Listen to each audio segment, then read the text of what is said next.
everyone, assalamu alaikum. Today I'm making pumpkin halwa. This is the one that we picked at the pumpkin picking last week if you've seen the video. So all we did was cut it in half, and you can see it was a little bit challenging, so I did the best that I could, and then I took the seeds out and I grated all of the flesh inside. So bear with me, this is the first time I'm ever making something like this, and I just didn't know what to expect or how it should taste or how it should look, so I just tried the best that I could. So once I grated it, I added the grated pumpkin into a large heavy bottom pan, and I added in a big spoon of desi ghee. I'll list all the ingredients and steps down below, but this is all I did. So added in a tablespoon of cardamom powder. You can add in fresh cardamoms, but this is a little bit better, so when you're eating it none of those little pieces get into your mouth.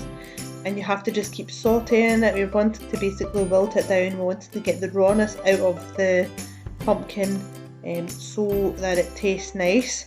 At the moment it's quite neutral, it's a bit like a carrot and when you make gajirela, so we're putting in the flavour in order to determine whether it's going to be sweet or savoury.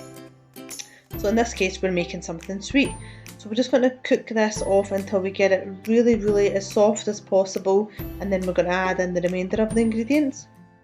Once you can see the liquid has evaporated and it's reduced in volume, we're going to add in sugar. So add then about half to 1 cup of sugar. Added in half, and you can see I've just added in a little bit more, and then you just try it. And then I've added in half a cup of milk.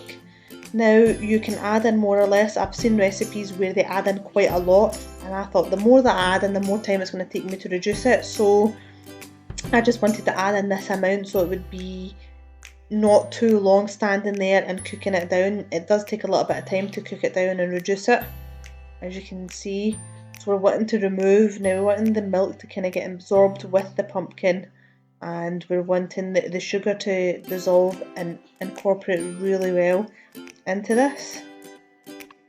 Once you can see a lot of the water is reduced and it's turned into this sort of consistency, thick again, and the water is reduced, we're adding in half a cup of dry milk powder. So this is full fat dry milk powder. So we're wanting to incorporate that in really well. Again, avoid any lumps and just keep mixing so it absorbs the flavour. This gives it a nice creamy rich taste. If you've got koya or burfi or something, you could add that in instead. That will give you the sweetness and the condensed milk. So again, we just need to cook this down. We don't want it to be liquidy, so we want all that to absorb. I added in the raisins and about 1 or 2 tablespoons of desiccated coconut. This is optional as well. You can leave these things for garnish, but I really like the taste within the halwa as well. You can see it's kind of coming together as one whole piece, and that's when you know that it's cooked. So served the halwa in this dish.